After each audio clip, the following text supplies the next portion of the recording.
নিরামিষ পনিরের এই রেসিপিটা আপনারা বাড়িতে অবশ্যই একবার বানিয়ে দেখবেন। খেতে খুবই ভালো লাগে, সুস্বাদু হয় এবং লুচি, পরোটা, নান যার সঙ্গেই বলবেন তার সঙ্গেই খেতে ভালো লাগে। আমি নিরামিষ পনির রেসিপিটা বানানোর জন্য প্রথমে কড়াইয়ে তেল গরম করে নিয়েছি। এবার সাদা তেল, এবার একে একে আমি পনিরগুলো ছেড়ে দিচ্ছি।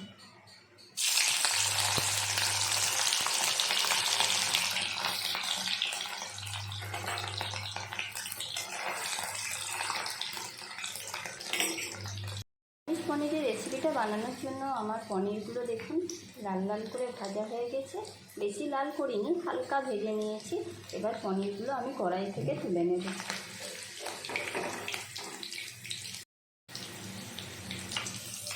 পনিরগুলো আমি এবার তুলে নিচ্ছি, তুলে এখানে রেখে দিচ্ছি।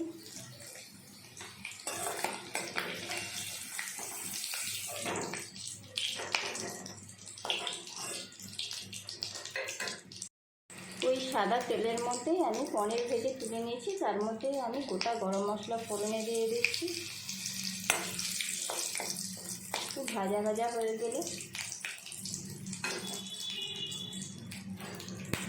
আমি এখানে আদা, কাজু বাদাম আর পোস্ত আর টমেটো পেস্ট করে রেখেছিলাম, সেটা এখন দিয়ে দিচ্ছি। এই যে পেস্টটা আমি যখন দিয়ে দিচ্ছি তেলের মধ্যে,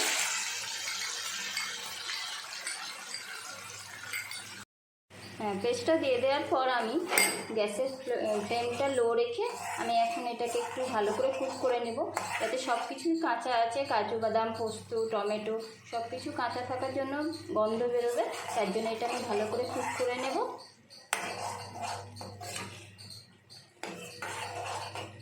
এটা দিয়ে আস্তে আস্তে তেল ছাড়তে লেগে যাবে। আস্তে আস্তে এটা আমি এবার কুক করে নিচ্ছি। গ্রেভিটা অনেকক্ষণ নাড়িয়ে নেওয়ার ফলে গ্রেভিটা থেকে অলরেডি তেল ছেড়ে দিতে শুরু করেছে। এর মধ্যে আমি জিরে, ধনে আর গোলমরিচ ভেজে গুঁড়ো করে রেখেছিলাম, সেই মশলাটা এখন দিয়ে দিলাম। কিছুক্ষণ নাড়িয়ে নেওয়ার ফলে আমি এতে যেহেতু টমেটো বাটা দিয়েছি, আগে পরিমাণ মতো নুন দিয়ে দিচ্ছি।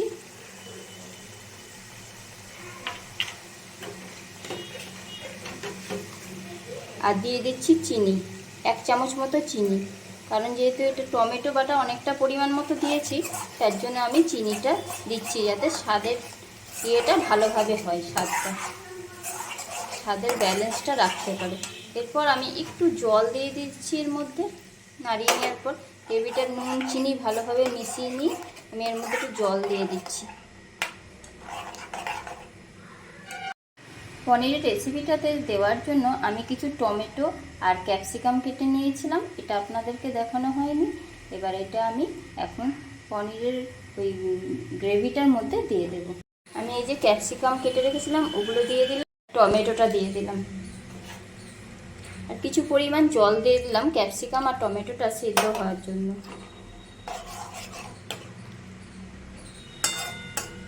এবার এটা আস্তে আস্তে ফুটতে থাক।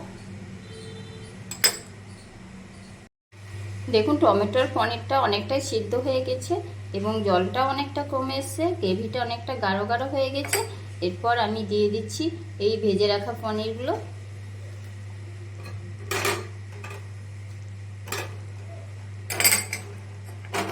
এই পনিরটা দিয়ে আমি কিছুক্ষণ নাড়াচাড়া করে নেব।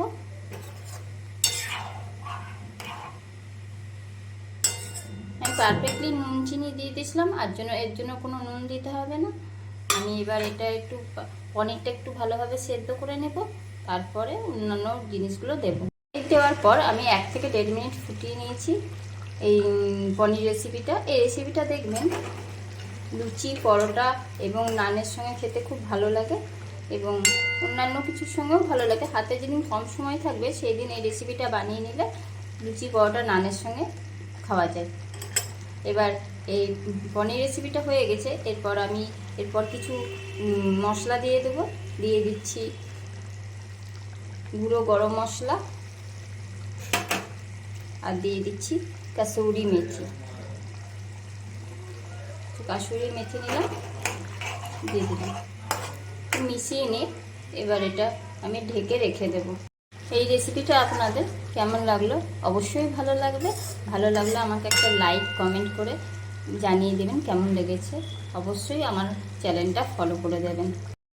নিরামিষ পনিরের তরকারির সঙ্গে গরম গরম লুচি ভেজে সার্ভ করে দিলাম। এবার আমরা খাওয়া শুরু করে দেব। তাহলে এখানেই আমরা ভিডিওটা শেষ করছি। আপনারা সকলেই ভালো থাকবেন, সুস্থ থাকবেন, সাবধানে থাকবেন।